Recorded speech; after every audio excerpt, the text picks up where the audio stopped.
Bonsoir à tous, soyez les bienvenus pour notre deuxième soirée de notre Université de la Vie. Toute l'équipe d'Alliance Vita au national et localement dans vos villes sont heureuses de vous accueillir. Voilà, nous allons démarrer notre deuxième soirée. Nous réfléchissons ensemble à la biopolitique, à cette politique au service de la vie. Si la politique est l'art du meilleur possible, il y a dans cette phrase le mot possible.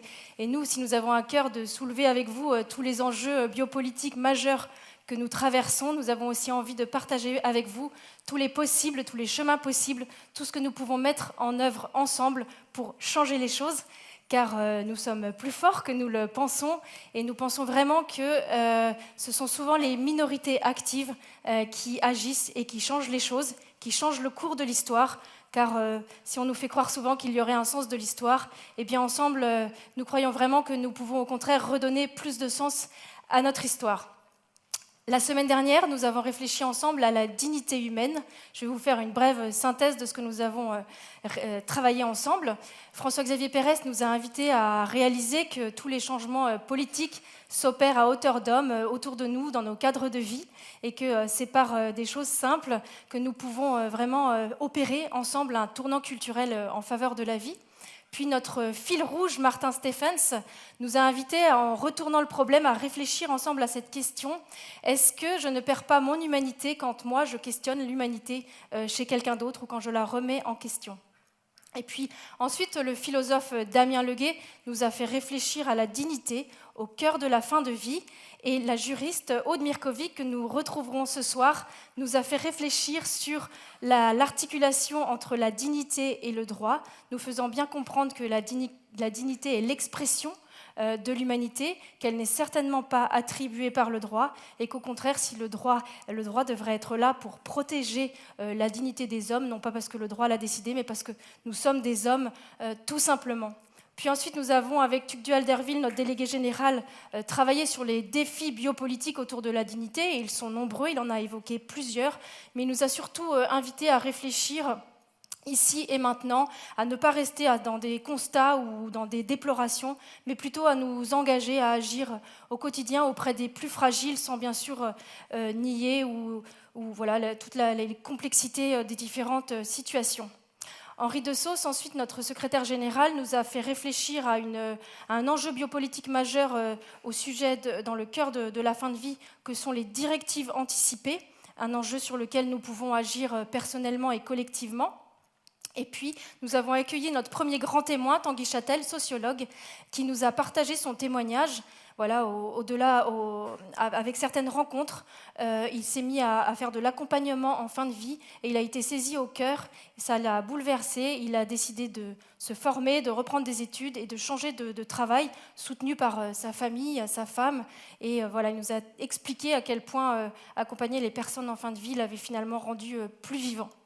Et ensuite, dans le discours biopolitique final de Caroline Roux, elle nous a invités à prendre la mesure que la dignité finalement était un puissant moteur au service de la maternité pour le développement intégral de tous. Voilà, ce premier pilier que nous avons travaillé, la dignité humaine, se poursuit ce soir avec notre sujet sur l'embryon citoyen. Mais avant de démarrer, je voudrais vous proposer un retour sur certaines questions que nous vous avons envoyées par mail et auxquelles 1200 personnes ont bien voulu prendre le temps de répondre. On vous remercie. Alors, nous avons poser ces questions pour un peu mieux vous connaître et savoir comment vous aviez vécu cette première soirée. La première question qu'on vous a posée, c'est très indiscret, était votre âge, voilà, et on s'est aperçu du coup que la grande majorité de nos participants sont dans la tranche 30-60 ans, voilà, ces deux grandes parties du fromage. Ensuite, on vous a demandé, encore plus indiscret, quel est votre sexe. On se rend compte là que il y a beaucoup plus de femmes qui nous suivent. Et puis, la dernière question qu'on vous a posée, c'était pour savoir si c'était votre première université de la vie ou si vous l'aviez déjà suivie une année précédente. Là, on s'est rendu compte qu'on était heureux d'accueillir 37% de nouveaux participants et qu'on avait fidélisé dans ce cycle de formation inédit 63% des participants.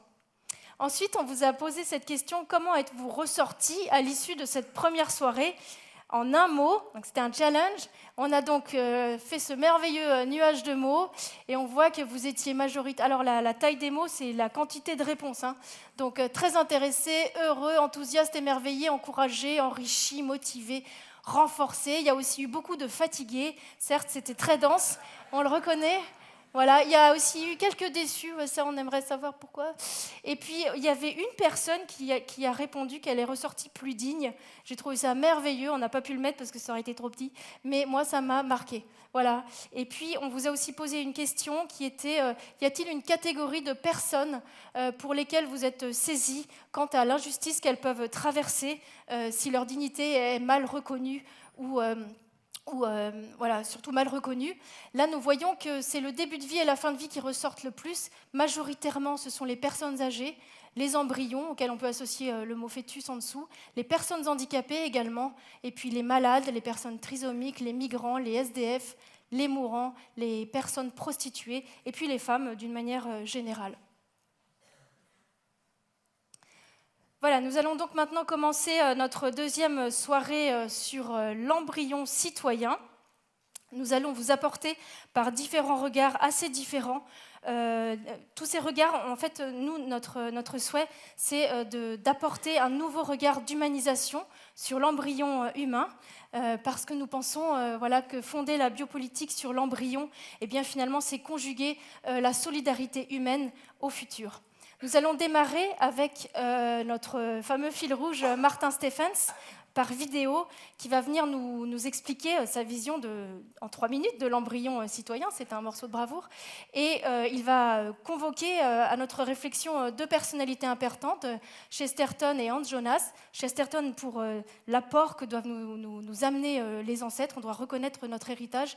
Et Hans Jonas, lui, a écrit ce fameux principe de responsabilité qui nous éclaire encore aujourd'hui, qui a été évoqué dans les débats CRISPR-Cas9, dont on parlera un petit peu tout à l'heure avec Caroline, dont vous avez un gros focus, page 65 de votre carnet, voilà, qui lui nous convoque au contraire à réfléchir aux générations futures pour que soient pris en compte ceux qui viendront demain pour une politique à la fois plus juste mais aussi plus responsable. Voilà, Martin Stephens.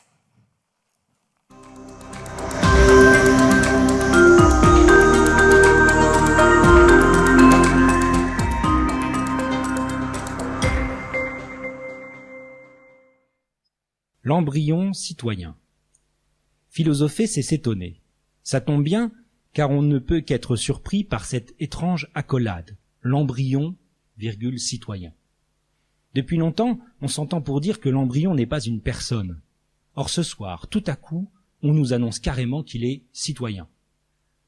Je me demande, depuis quand accorde-t-on la citoyenneté à ceux qui ne sont même pas reconnus comme des personnes ? 2 penseurs, au XXe siècle, ont élargi le droit de cité à des êtres qui n'ont aucun statut juridique. L'un est anglais et se nomme Chesterton, l'autre est allemand d'origine juive et s'appelle Hans Jonas. Chesterton d'abord, qui dans Orthodoxie refuse d'opposer, comme on le fait d'ordinaire, démocratie et tradition. La démocratie ne peut pas être pour lui synonyme de table rase. Et on l'a constaté depuis. Les régimes totalitaires, comme le capitalisme le plus virulent, assoient leur empire sur le déracinement et l'inculture des individus. La démocratie, ce sera donc, dans nos débats politiques, prendre garde de donner voix aux sages du passé, inviter à l'Assemblée Platon, Thomas d'Aquin et Thomas More. La démocratie, dit Chesterton, c'est accorder le droit de vote aux morts. Chesterton regarde vers ceux qui ne sont plus, mais dont nous devrions toujours recevoir la sagesse. Hans Jonas, lui, regardait du côté de ceux qui ne sont pas encore, mais dont nous avons déjà, ici et maintenant, la responsabilité. Son grand essai, le principe responsabilité, montre que la nouvelle puissance technique de l'humanité, pouvant aller jusqu'à la destruction totale de la planète, nous impose un impératif nouveau. Agir et vivre de telle sorte que, pour les générations futures, la vie soit humainement possible. Ainsi donc, pour que notre monde soit humain, à la fois nos ancêtres disparus et les générations futures doivent avoir une place de choix dans nos décisions politiques. et ce, alors même qu'ils ont le tort de n'être pas physiquement présents. Et qu'en est-il de cet autre absent, donc, l'embryon? C'est l'intelligence de la mémoire qui prend conseil auprès des ancêtres disparus. C'est celle du soin qui, pour Ancionas, fait exister aujourd'hui ceux qui demain viendront peupler notre terre. L'embryon, aujourd'hui déréalisé par la vision physico-chimique que la science a de lui, n'attend-il pas lui aussi l'intelligence qui le fera exister dans la cité? Exclure les ancêtres et les générations futures de la cité, c'est réduire l'homme à la perspective désespérante d'une vie sans origine ni horizon, sans transmission ni responsabilité. N'y a-t-il pas de même un risque à en exclure l'embryon, le risque qu'un jour la personne humaine soit traitée comme un simple amas de cellules, comme un matériau offert au marché et au laboratoire? Car ce que l'on fait aux plus petits d'entre nous, c'est à nous que nous le faisons.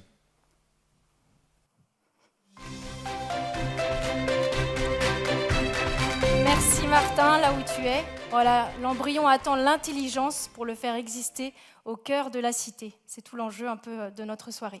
Nous allons maintenant accueillir Aude Mirkovic, que nous avons vu la semaine dernière, qui est juriste, qui est spécialiste de bioéthique et des questions de droit autour des biotechnologies, spécialiste aussi de l'embryon.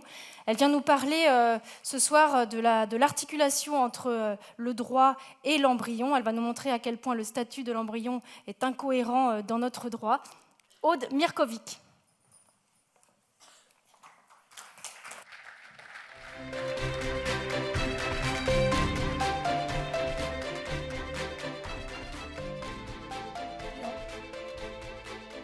Merci Blanche, bonsoir à tous. Nous sommes là pour traiter de la question suivante, l'embryon, question de droit. Alors quel genre de question est-ce que l'embryon pose au droit? C'est une question qui est toute simple. Je la pose, qu'est-ce qu'un embryon? Autrement dit, quel est son statut? Quelle est sa nature? Tout ça, ça n'est qu'une seule et même question. Parce que le statut de l'embryon, c'est l'ensemble des règles qui lui sont applicables. Mais un statut, ce n'est pas un ensemble disparate de règles juxtaposées de façon aléatoire, c'est un ensemble cohérent qui découle de ce qu'est l'intéressé, de sa nature.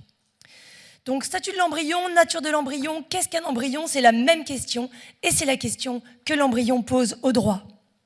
Le problème de l'embryon, en droit français, est qu'il n'a pas de statut. Parce que la question de sa nature n'est pas réglée, autrement dit, parce que le législateur ne sait pas ce qu'est un embryon. Plus précisément, le législateur ne sait pas si l'embryon est une personne ou non. C'est-à-dire que le droit n'a pas vocation à dire directement ce qu'est l'embryon, parce que la loi, ce n'est pas un dictionnaire de la langue française. Mais le droit pose des règles concernant l'embryon, et cela revient au même, parce que ces règles révèlent si l'embryon est traité ou non comme une personne. Alors la réponse, elle est claire. La réponse, c'est oui ou c'est non. Il n'existe pas d'intermédiaire entre la personne et la non-personne, ce que juridiquement on appelle des choses. Il n'y a pas de sous-personne ou de super-personne.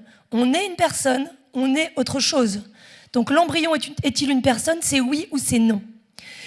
C'est pourquoi qualifier l'embryon de personne humaine potentielle, de projet de personne en devenir ou autre, ça ne résout rien, parce qu'à la fin, il faut finalement traiter l'embryon comme une personne ou pas. Alors la réponse du droit est décevante.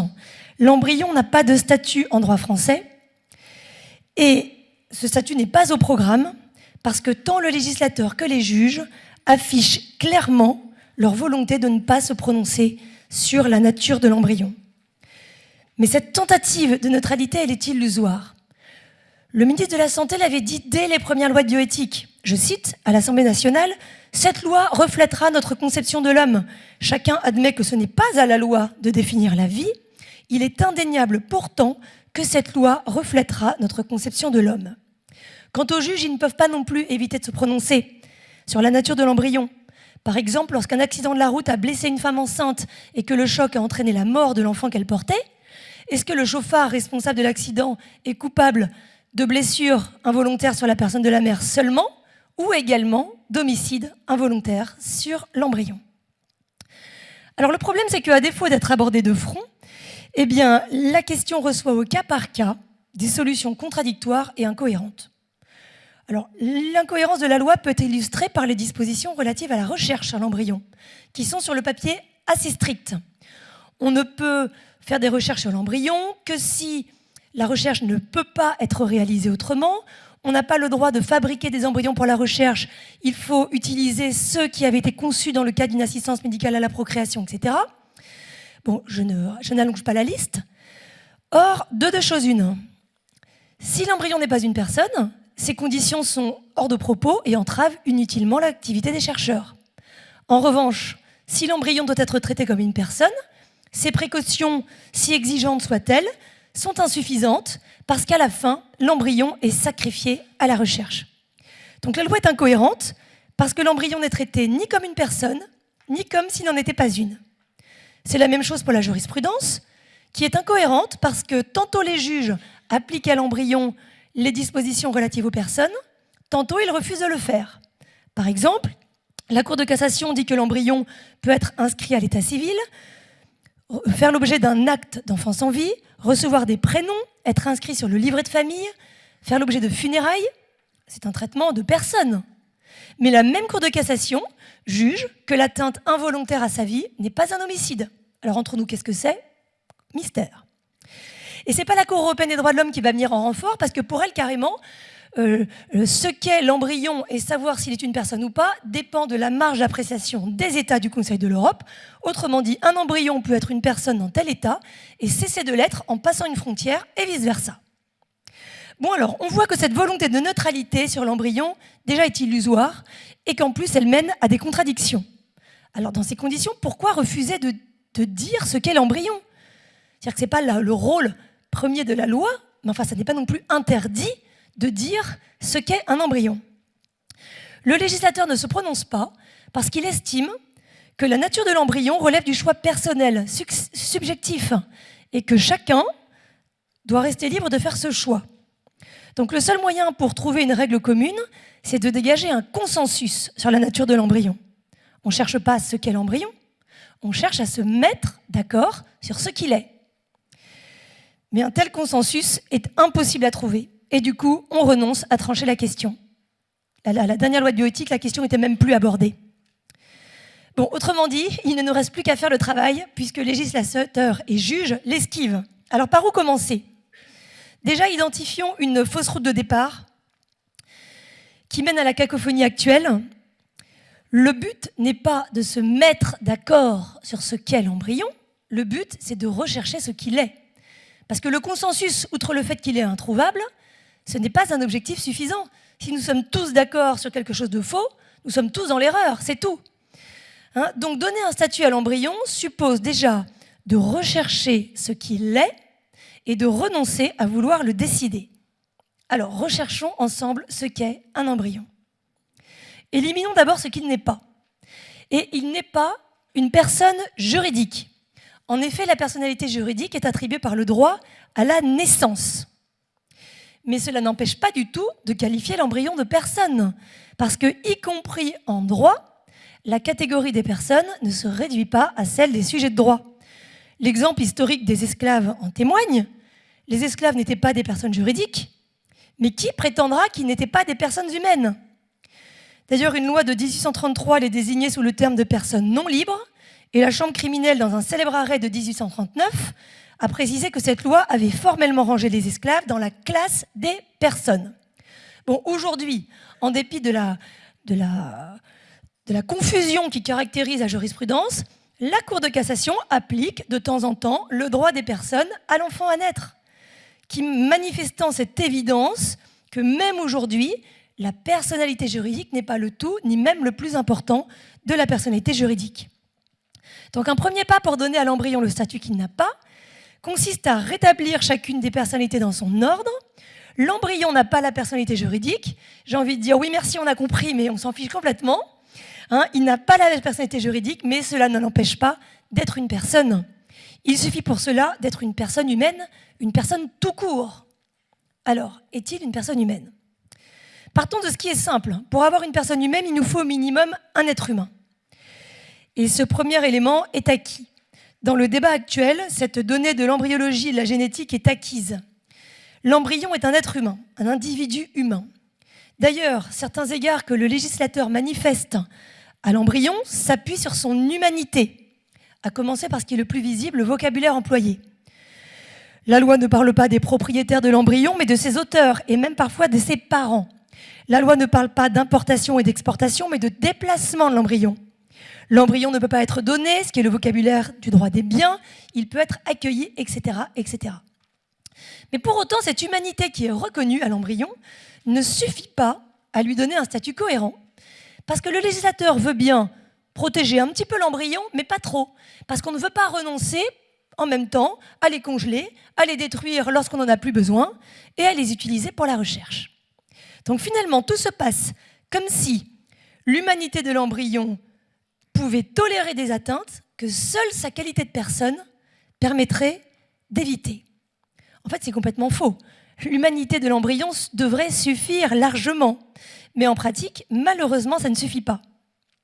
Donc je suis désolée, mais vous n'y échapperez pas. Il faut aller au bout de la question et se prononcer sur sa qualité de personne. Alors, la question est la suivante. Est-ce qu'il suffit d'être un individu, un être humain, pour être une personne humaine, ou est-ce qu'il faut quelque chose de plus? Et s'il faut quelque chose de plus, quoi? Bon, différents stades de développement ont pu être proposés pour caractériser le moment où l'individu humain deviendrait une personne.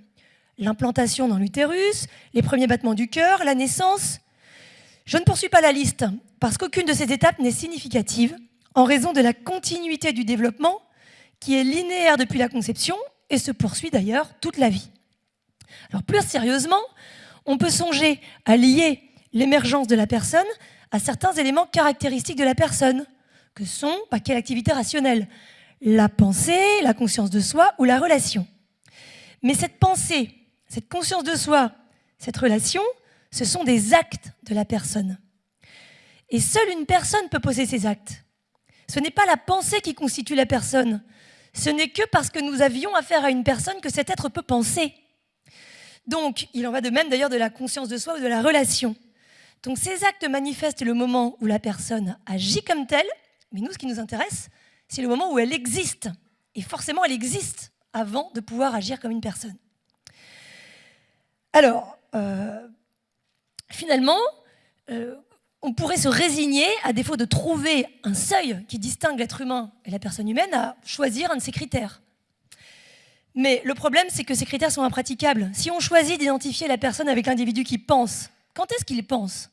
Quand bien même on réussirait à identifier chez tel individu le moment où il pense, il est absolument inconcevable de généraliser le critère, parce que rien ne prouve que tout le monde se met à penser exactement au même instant T de son développement. Il en va de même de la conscience de soi ou de la relation.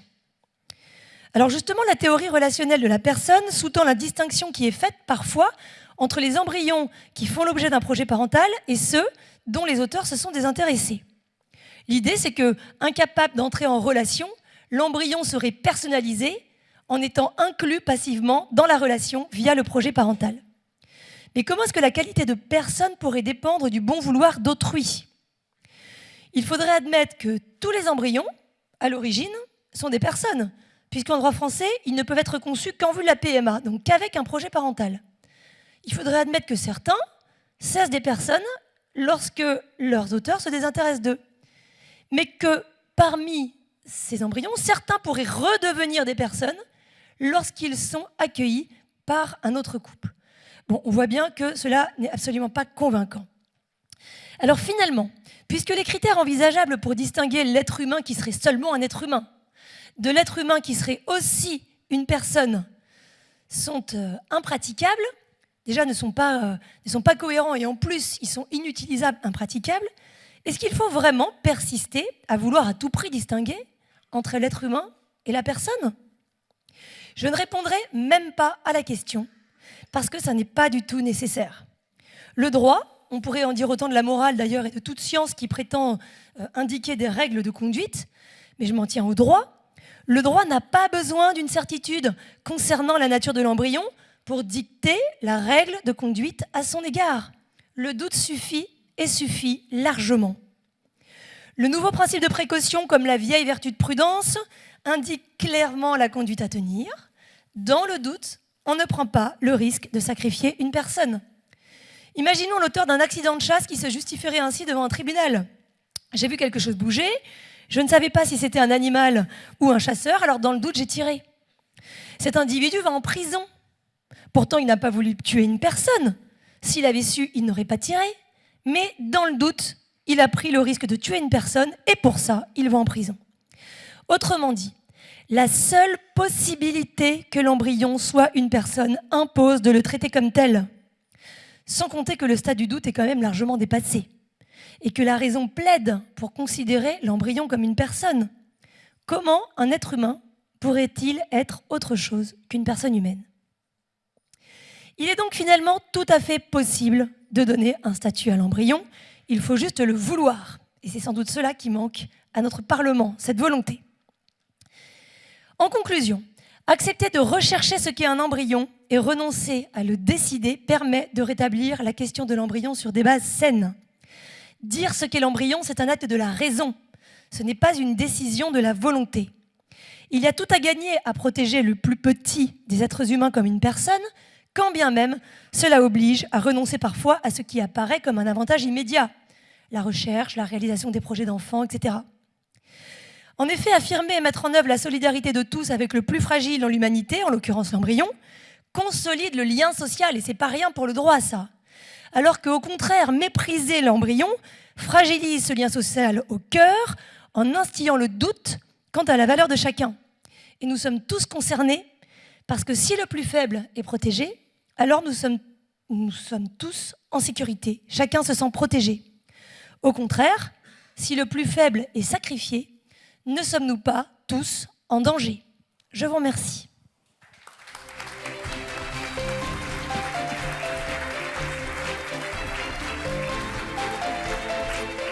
Merci beaucoup, Aude. On mesure avec toi que la simple possibilité qu'il soit une personne, ce qu'on ne remet pas trop en doute, devrait lui profiter, en tout cas le protéger comme tel. Nous allons maintenant accueillir Delphine Olive. Delphine est gynécologue obstétricienne. Elle travaille depuis 15 ans auprès des patientes, auprès de leur suivi de grossesse et auprès de leur accouchement. Son intervention est intitulée « Enceinte maternelle et vie anténatale ». Enceinte, on comprend bien pourquoi.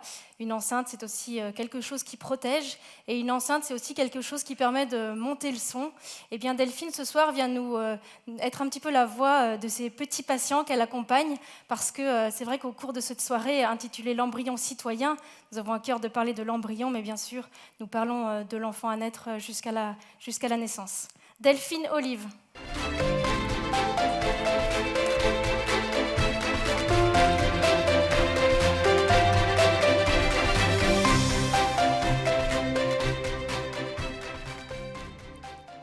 Bonsoir et merci. Donc ce soir, nous parlons de l'embryon, de son statut juridique, de sa nature, mais concrètement, qu'est-ce qu'on appelle un embryon? Quand est-ce qu'on parle d'un embryon? Et à quoi ressemble-t-il? Qui est-il pour les professionnels de la santé et qui est-il aussi pour la femme qui le porte? Ce sont les questions que nous allons aborder ce soir. D'abord pour l'embryologiste. Qui est l'embryon pour l'embryologiste? La période embryonnaire, pour les spécialistes de la biologie du développement, c'est le stade qui va de la fécondation jusqu'à la période fœtale, c'est-à-dire du 1er au 56e jour environ. 56 jours, ça fait 8 semaines, ça fait 2 mois, les 2 premiers mois de la grossesse. Pour les gynécos qui parlons donc en semaine d'aménorrhée, c'est-à-dire en semaine sans règles, ça fait 10 semaines d'aménorrhée. Donc la période embryonnaire, c'est 10 semaines d'aménorrhée. Et pour mémoire, l'IVG est autorisée jusqu'à 14 semaines d'aménorrhée. Donc ça dépasse le stade embryonnaire. Pendant cette période, il va se passer beaucoup de modifications importantes. On va faire un tour d'horizon rapide de ces événements. Il y a d'abord la fécondation. Donc c'est la rencontre du spermatozoïde et de l'ovule. Chacun des gamètes possède 23 chromosomes, contre 46 pour l'ensemble du corps humain. Donc le nouvel embryon ainsi formé va avoir, après la rencontre avec les deux, c'est 46 chromosomes. 23 d'origine maternelle et 23 d'origine paternelle. Il a donc dès le départ tout son patrimoine génétique différent de celui de la mère qui le porte. Aucun autre individu avant lui n'avait le même patrimoine génétique et aucun autre ne l'aura après. Ça fait de lui un être unique avec un équipement génétique complet qui va lui permettre de se développer et de se transformer. Et ce génome a d'ailleurs une telle importance que l'UNESCO l'a déclaré patrimoine de l'humanité. Mais continuons le voyage de notre embryon. Si on peut avoir la diapo, ce serait bien. Ou pas. Tout en migrant dans la trompe, comme vous le savez tous, j'imagine, en direction de l'utérus, il va commencer à se diviser. Et puis, environ au 7e jour, il s'implante dans la muqueuse utérine qu'on appelle l'endomètre. Et une fois enfoui dans cette muqueuse, va venir le temps qu'on appelle de l'organogénèse, c'est-à-dire de la formation de tous les organes qui vont arriver selon un calendrier très précis. Ça ne se fait pas n'importe comment. Par exemple, les battements cardiaques apparaissent dès le 21e jour, c'est-à-dire 3 semaines de grossesse, donc 5 semaines d'aménorrhée. La colonne vertébrale, elle est fermée au 29e jour. Pour l'embryon, c'est une période de très grande vulnérabilité. Si un facteur extérieur, par exemple un médicament, interfère avec la mise en place d'un de ces organes, cela va donner une malformation de cet organe, une malformation congénitale. Et dans ce cas-là, on dit que le médicament est un médicament tératogène. En revanche, si la maman prend ce même médicament, mais après la mise en place de l'organe, alors il n'y aura pas de conséquences sur l'organe. Il peut y avoir d'autres conséquences, mais pas de conséquences sur cet organe-là. À la fin de la période embryonnaire, c'est-à-dire au bout de 2 mois de grossesse, l'embryon mesure 3 cm. Il est grand comme votre pouce à peu près, même un petit peu plus petit que votre pouce. Alors normalement, il y avait une diapo, mais bon. Voilà, sur la diapo, voilà. Sur la diapo, comme vous pouvez le voir, il a quasi forme humaine, à part sa tête qui est un petit peu proportionnellement plus grande, plus grosse, mais il est fini, il est quasiment terminé. Dans ces 3 cm-là, il y a tout. Il y a, on voit bien, enfin pas très bien d'ailleurs sur cette diapo, mais les 2 jambes, l'articulation du genou, les 2 pieds, les orteils. On voit les 2 membres supérieurs, les mains, les doigts. On voit sa tête. Il a tout sur son visage, les 2 yeux, même avec des paupières, les oreilles. Tous ses organes sont en place, le cerveau aussi, tout est en place. Il ne fera plus que grossir après. Il peut déjà commencer à bouger. Et pendant le restant de la grossesse, donc après ces 2 mois, on n'appelle plus ça un embryon, on appelle ça un fœtus. C'est un autre nom. Et cette période fœtale correspond à la croissance et à la maturation de tous les organes qui ont déjà été mis en place. Donc on voit bien en fait que la fécondation marque vraiment le début de l'existence biologique d'un être humain qui porte en lui, dès le départ, sa capacité de se développer. Et le processus de transformation, comme Aude nous l'a dit déjà, il est continu depuis la fécondation jusqu'à la naissance et encore après, parce que ça continue. Certains organes continuent de se développer après. Il y a vraiment quelque chose de non-stop. Ça ne s'arrête jamais. Et donc, c'est bien dès le départ, dès la première cellule œuf, qu'on a un nouvel individu qui va petit à petit passer par des étapes différentes et aboutir à la fin à ce que vous êtes là aujourd'hui. Et pour le médecin, alors, qui est cet embryon ? Donc là, je ne vous parlerai pas du chercheur, je ne vous parlerai pas du spécialiste de la médecine de reproduction, ce n'est pas mon métier, et ils ont certainement des visions différentes, peut-être plus utilitaires.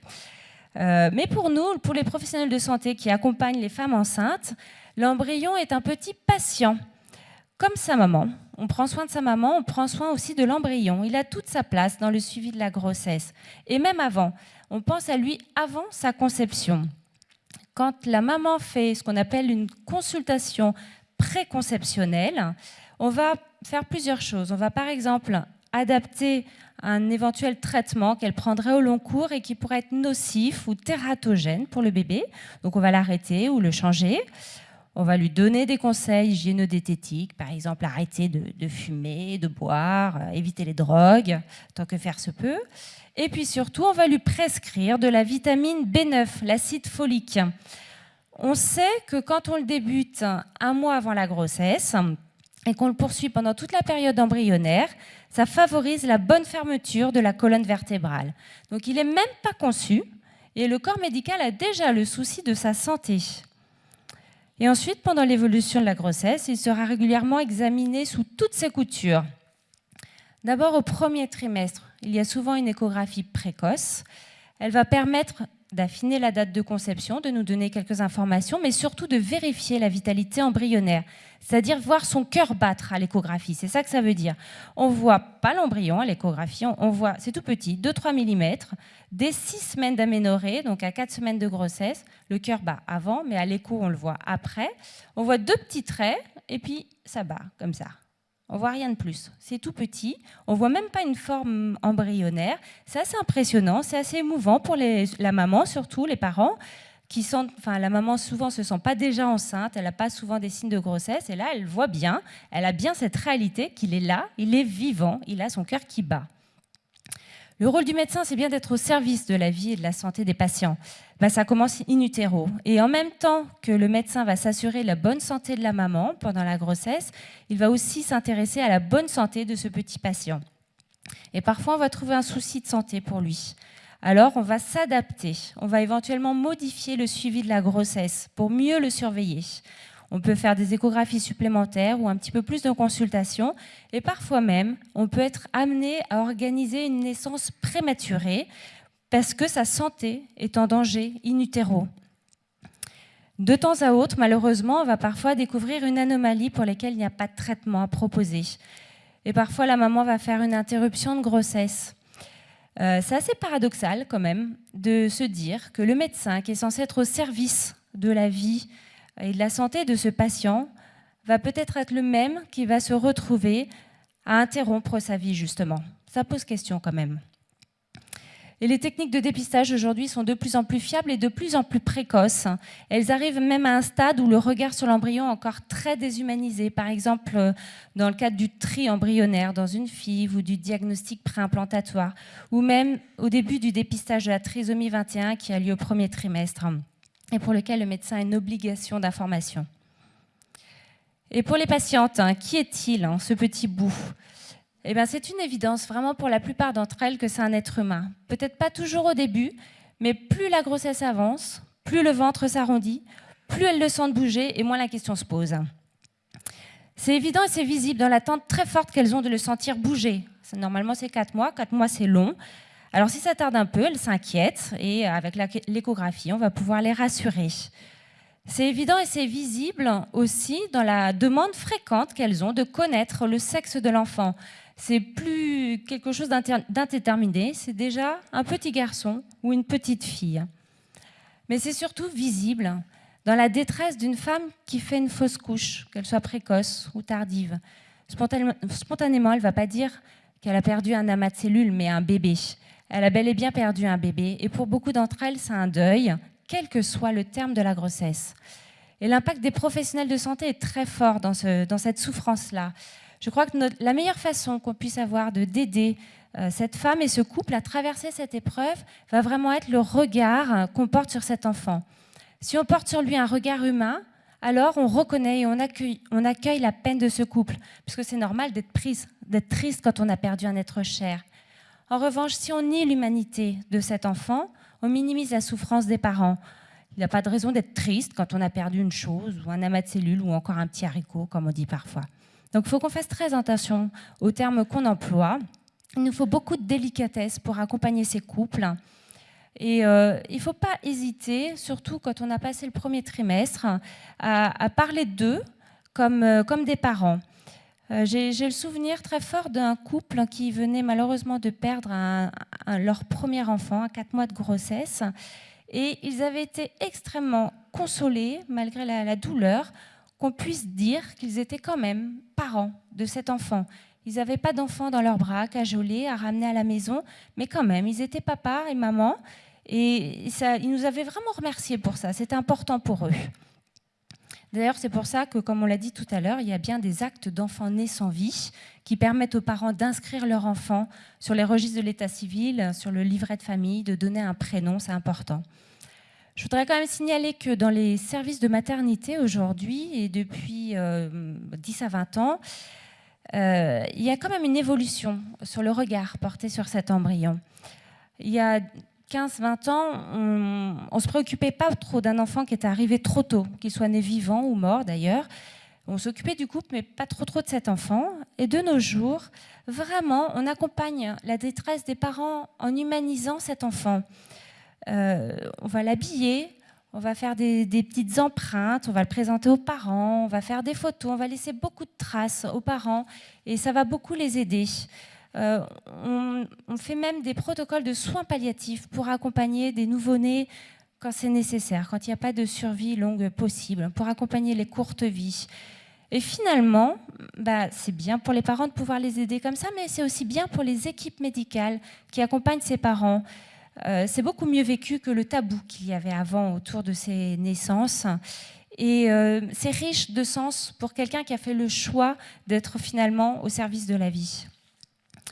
En conclusion, je voudrais dire que c'est vraiment important que les soignants doivent cultiver cette capacité à regarder ce petit in utero, quel que soit son stade, comme l'un de nous.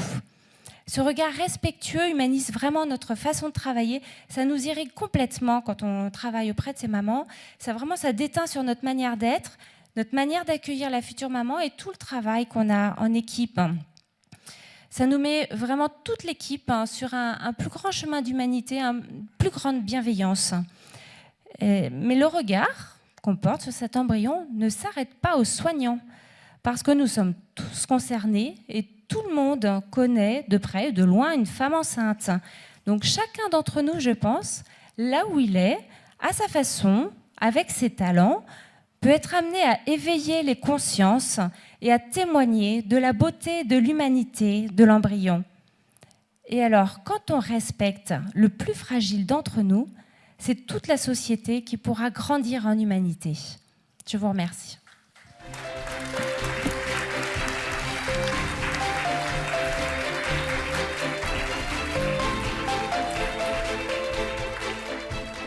Merci beaucoup Delphine pour ce partage. Delphine est un médecin expert d'Alliance Vita. Elle est engagée dans nos équipes. Elle fait partie du conseil d'Alliance Vita. Merci pour ce témoignage de soignant dont le regard d'humanité compte tellement pour les parents.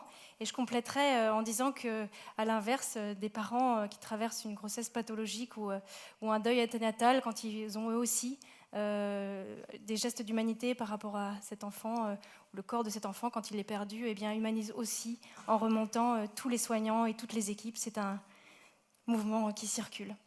Je vous propose maintenant de faire une petite pause de 3 minutes. Voilà, à tout à l'heure.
Nous allons tranquillement reprendre. Nous allons maintenant accueillir Caroline Roux, notre déléguée générale adjointe, qui vient nous parler des défis biopolitiques au cœur desquels se retrouve l'embryon humain, eugénisme, avortement, recherche sur l'embryon. Elle va nous parler de ces défis, mais aussi nous apporter des réponses politiques concrètes que nous pouvons mettre en œuvre ici et maintenant. Caroline Roux.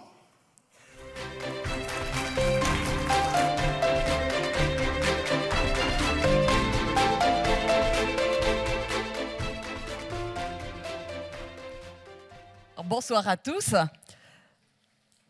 En matière de biopolitique, et spécialement en ce qui concerne l'embryon et les débuts de la vie, c'est important de comprendre quels sont les défis qui se posent au plus près de ce que vivent les personnes pour voir ce qu'il est possible de mettre en œuvre, comme l'a dit Blanche, ici et maintenant, pour faire évoluer les choses. Et c'est ce que nous faisons à Vita depuis 20 ans. Le premier défi qui se pose à nos sociétés, c'est celui de l'avortement. 44 millions d'avortements sont pratiqués dans le monde chaque année. C'est 220 000 en France pour 800 000 naissances. 33% des femmes de notre pays connaîtront l'avortement selon l'INED, l'Institut national d'études démographiques. Ce sont donc des millions de femmes qui ont vécu l'avortement et certaines d'entre nous ici présentes. Donc il ne s'agit pas de juger ni de culpabiliser. Et en accompagnement quotidiennement des femmes et des couples qui hésitent à poursuivre une grossesse ou qui ont vécu l'avortement, nous savons que c'est un acte qui ne se fait pas de gaieté de cœur.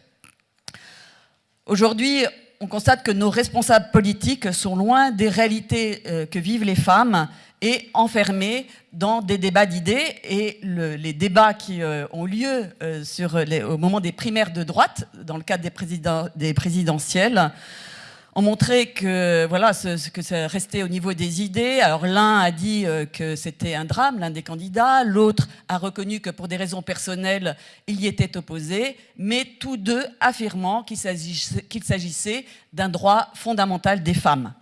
Et c'est encore plus prégnant avec notre gouvernement et la majorité de gauche actuelle qui entend imposer un délit d'entrave à l'IVG à ceux qui voudraient ouvrir d'autres horizons aux femmes que l'avortement. Et cela nous met devant un enjeu majeur. Est-ce que l'on peut continuer à considérer l'avortement comme un élément fondamental de la dignité, de l'égalité entre les hommes et les femmes? En fait, cette considération fait que ça ferme à toute réflexion et nous voyons qu'au fond, beaucoup ignorent la réalité. Quand on rencontre des politiques, ils pensent toujours que la contraception est ce qui va éviter les avortements, alors que la plupart des avortements viennent des accidents de contraception. 72% des femmes en France qui avortent disent suivre une méthode de contraception quand elles ont découvert leur grossesse. Oubli de pilule, mauvaise utilisation du préservatif, grossesse qui se poursuit sous stérilet ou implant. Peut-on avoir droit à l'erreur? Est-ce qu'on peut encore accueillir un enfant qui n'est pas programmé? Dans ces situations, souvent, l'avortement est devenu un devoir pour beaucoup. Un moment où les femmes, d'ailleurs, expriment ce tiraillement, on le voit dans notre écoute, entre cette vie qui se présente, même si elle est inattendue, et des craintes et des angoisses par rapport à leur situation présente. Notre société assène que les enfants doivent faire partir d'un projet parental et classifie les grossesses en désirées et non désirées, comme si c'était une évidence et comme si le désir était quelque chose de stable et ne pouvait pas évoluer. Et comme si le désir, comme l'a dit Aude, donnait l'humanité à l'embryon. En fait, on met les femmes dans un corner. Et les hommes, eux, qu'on a mis hors jeu de la maternité, de l'avortement, en fait, on le voit dans notre écoute, reviennent par la fenêtre en faisant souvent pression pour l'avortement. Et si tu le gardes, je pars, c'est ton choix, mais moi je n'en veux pas. C'est extrêmement violent pour les femmes. Et nous constatons qu'il y a une véritable prévention de l'avortement vers les hommes qui est très nécessaire. Quand on interroge les femmes, ce qu'on a fait à plusieurs reprises à Alliance Vita, elles sont une grande majorité, on l'a fait par sondage, 72%, à penser que la société devrait faire plus pour éviter l'IVG aux femmes. Et elles sont encore plus nombreuses, 90%, à penser que l'avortement laisse des traces psychologiques difficiles à vivre. Et nous constatons en accompagnant des femmes après l'avortement combien un certain nombre souffrent et que c'est important de pouvoir l'entendre. Que font les pouvoirs publics ? Ils font ce qu'ils appellent de la prévention des grossesses non désirées en proposant toujours plus de contraception en cas d'échec et en cas d'échec, un accès toujours facilité à l'avortement comme une fatalité, comme si l'avortement n'avait pas de conséquences. En termes de biopolitique, nous expérimentons qu'il y a une véritable prévention à l'avortement qui est possible et qui commence d'ailleurs par sortir l'avortement du silence et ne pas se laisser confisquer le débat, et notamment avec la menace du délit d'entrave.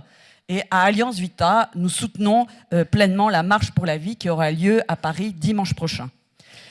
Les services d'écoute sont de plus en plus nécessaires et pour répondre aux réelles détresses et des angoisses des femmes et des couples, en ouvrant d'autres horizons aux femmes que l'avortement, pour celles qui veulent l'éviter, en apportant une information plus équilibrée sur le droit, les aides aux femmes enceintes et surtout en tentant de lever les malentendus entre les hommes et les femmes autour de l'IVG.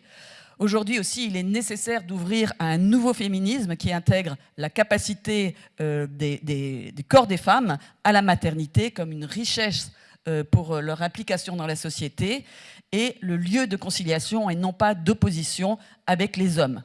Et en particulier au niveau de la sexualité, les jeunes il y a une place pour un autre discours vers eux, avec une approche qui intègre l'affectivité et la sexualité comme le lieu de relation et de dialogue avec l'homme. Le deuxième grand défi, c'est celui de notre rapport au handicap, à la vulnérabilité. Delphine Olive en a parlé avec le développement des outils de dépistage et de diagnostic anténataux. L'embryon et le fœtus sont devenus progressivement des petits patients et en même temps, on donne la possibilité d'avorter. Et en France, depuis la loi de 75, en cas de handicap, sans délai jusqu'à la naissance. Aujourd'hui, plus de 7000 interruptions médicales de grossesse sont pratiquées chaque année dans notre pays. Et en réalité, on se retrouve au cœur d'un conflit vraiment dramatique pour les parents en cas de diagnostic de handicap. Ils sont souvent sommés de choisir entre garder ou pas leur enfant. Et ils le prennent souvent comme une décision médicale, et ce n'est pas sans souffrance. Mais ce qu'on voit, c'est que ce qui était présenté comme des choix individuels, finalement, dessine une culture à laquelle nos contemporains finissent par se conformer. L'enjeu biopolitique derrière, et qui a été très bien mis en lumière par l'ancien président du comité d'éthique français, Didier Sicard, dès 2007, c'est celle d'un eugénisme, et un eugénisme insidieux, car démocratiquement admis par nos sociétés. Les 96 fœtus diagnostiqués trisomiques qui sont avortés en France nous en font prendre la mesure. Nous constatons qu'il y a un engrenage et qu'il y a une répercussion sur les personnes handicapées elles-mêmes, et certaines ont rejoint notre association et expriment leur sentiment d'injustice et de remise en cause de la légitimité de leur propre vie. Nous sommes aujourd'hui face à un défi à la fois médical et humanitaire. Si en positif, le diagnostic prénatal permet la prise en charge de près de 6000 enfants chaque année en France en postnatal, sachons reconnaître que éliminer le petit patient malade au lieu pour supprimer la maladie constitue une régression scientifique et aussi en termes de prise en charge humaine.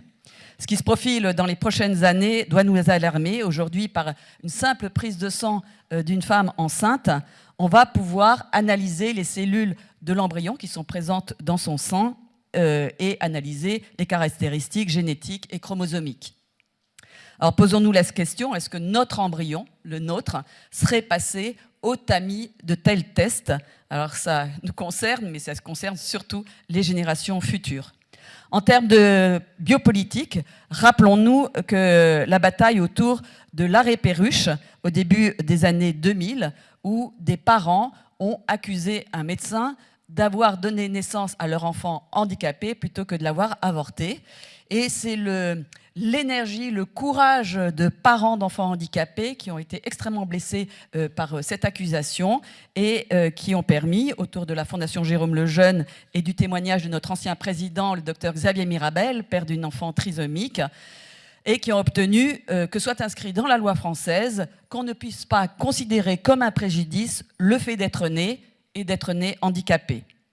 Donc aujourd'hui, à ce stade où l'on en est en France, toutes les politiques en faveur des personnes handicapées et aussi de la recherche médicale ne peuvent pas faire l'économie d'une réflexion sur cette tentation d'eugénisme. Et cela nous interroge aussi sur notre rapport au handicap. N'ayez pas peur, touchez-moi, dit Philippe Pozzo di Borgo, qui a inspiré le film Intouchable. Je suis fragile, mais aussi c'est ce qui me rend plus humain. Le dernier défi qui est lié aux manipulations de l'embryon humain. Il est préoccupant de constater aujourd'hui que la procréation artificielle, qui pallie l'infertilité mais qui ne la soigne pas, deviennent la réponse quasi systématique aux problèmes d'infertilité, au détriment d'une véritable recherche sur les causes d'infertilité. Et ça m'a été à nouveau confirmé dans un colloque avec des médecins de la procréation qui ont reconnu que nous étions orphelins en matière de recherche sur le rétablissement de la fertilité.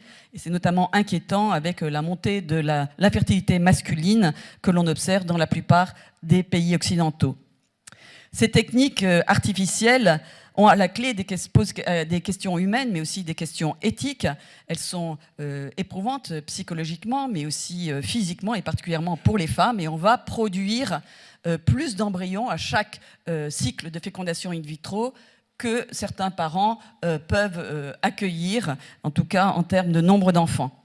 Et on aboutit aujourd'hui à avoir 200 000 embryons congelés en France, dont un tiers ne fait plus l'objet de projet parental et sont voués soit à la destruction, soit à la recherche, qui d'ailleurs conduit à leur destruction. Alors la première conséquence, c'est que la banalisation de ces techniques en fait naître une surenchère de demandes, et particulièrement de personnes qui n'ont pas de problème d'infertilité, et on le voit avec la revendication de la PMA pour des personnes seules, ou pour des couples de femmes de même sexe, ou encore de la GPA, gestation pour autrui, qui instrumentalise gravement les mères porteuses et n'est pas sans conséquence sur les enfants. Alors, il s'agit d'une préoccupation très actuelle qui s'invite dans les élections présidentielles françaises. Dans ces conditions, les enfants sont considérés comme des êtres hors sol, sans lien, sans racines, qui pourraient être coupés délibérément de la femme qui les a portés ou de leurs origines biologiques. Ils sont fabriqués en kit, avec des donneuses d'ovocytes d'un côté, des mères porteuses, ou avec un donneur de sperme, mais qui finalement donnera un enfant sans père. Et le business de la procréation prospère à travers le monde, et il est estimé à plusieurs milliards de dollars. L'enjeu biopolitique majeur qui naît de cette pratique est celui d'un basculement vers le droit à l'enfant, au détriment des droits de l'enfant, avec à la clé la marchandisation de l'être humain.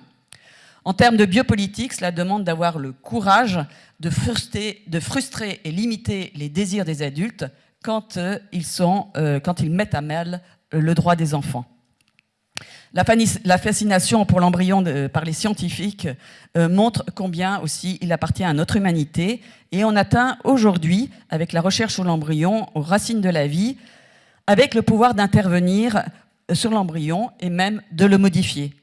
L'irruption de nouvelles techniques comme le CRISPR-Cas9, qui permet de cibler des gènes pour les modifier ou les réparer, et qui peut être très prometteuse pour soigner des maladies génétiques, pose des questions majeures s'il est appliqué à l'embryon. Et nous avons été à Vita des lanceurs d'alerte à travers une campagne au printemps, Stop Bébé OGM, pour dénoncer le fait que si on l'appliquait aux embryons, ça pourrait être transmis aux générations futures, et avec des réactions incertaines pour des enfants qui seraient incinés. En termes de biopolitique, ce qui est faisable n'est pas forcément un bénéfice, surtout quand ce sont des enfants qui deviennent des cobayes. Et pour cela, il faut savoir entendre la crainte des citoyens qui demandent que la science soit régulée par l'éthique. Et c'est ce que nous avons fait à travers un sondage au printemps dernier avec l'IFOP. Et les Français sont majoritairement opposés, 78%, à ce que l'on intervienne sur le génome des embryons. En conclusion, on ne peut que constater que la manière dont on traite les débuts de la vie humaine a un impact sur la société tout entière. et au fond prendre le parti de l'humanité de l'embryon en matière politique et le meilleur régulateur d'humanité et de développement contre toute tentation de toute puissance. Merci.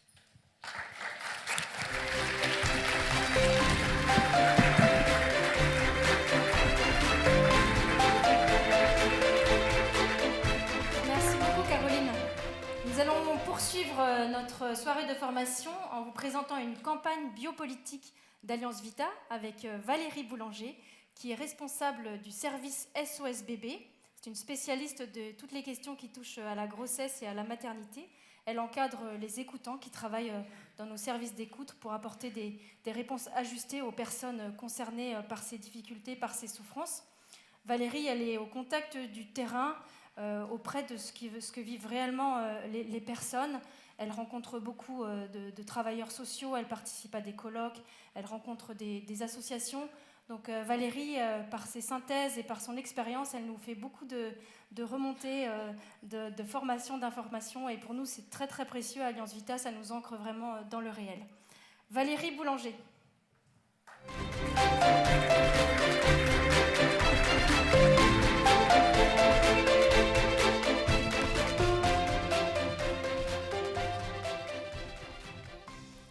Bonsoir à tous. Alors, depuis plus de 20 ans, avec notre service SOS Bébé, comme l'a dit Blanche, nous effectuons un travail social et humanitaire, à la fois d'écoute, d'aide et aussi de soutien des femmes qui se retrouvent dans des situations difficiles et douloureuses autour de la grossesse et de la maternité. Cette présence auprès des personnes, c'est un vrai travail de solidarité sociale. Des milliers de personnes, depuis 20 ans maintenant, se sont adressées à nous, des dizaines de milliers même, dirait Caroline, par téléphone ou par mail, et elles nous ont confié ce qu'elles vivent, ce qui les traverse, et bien souvent aussi les souffrances qu'elles portent. Et c'est pour ça qu'on peut dire vraiment que notre service, SOS Bébé, est un véritable observatoire des réalités vécues. Le questionnement sur la poursuite ou non d'une grossesse, l'écho que peuvent avoir le début d'une grossesse et un avortement dans la vie d'une femme ne se réduisent pas à mon corps, mon choix, mon droit, comme le prétendent les campagnes gouvernementales. Ce n'est pas comme cela que les choses se passent pour les femmes, en tout cas pour celles qui s'adressent à nous. Notre mission, c'est à la fois d'en rendre témoignage et aussi de nous inscrire concrètement dans l'action sociale et politique.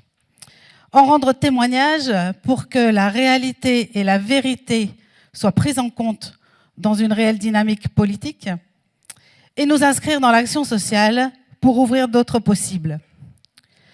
La campagne biopolitique d'Alliance Vita, avec « Je suis enceinte », le guide, c'est une action qui dure et qui est née de tout notre travail d'écoute et d'accompagnement sur le terrain, en relation étroite aussi avec tous les professionnels, les services sociaux et les associations qui sont présentes aux côtés des personnes en difficulté.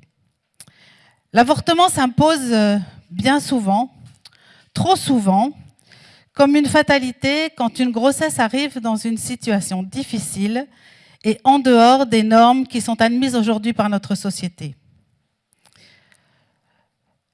La France, pourtant, a construit un dispositif d'aide et de soutien à la maternité qui est parmi les plus développés du monde. Et c'est bien le signe de toute l'attention et de tout le soin que nous portons à la maternité et à ceux et celles qui sont fragiles et ont besoin de protection. C'est aussi le signe de notre solidarité à tous pour le devenir d'un petit homme, de sa maman et de sa famille.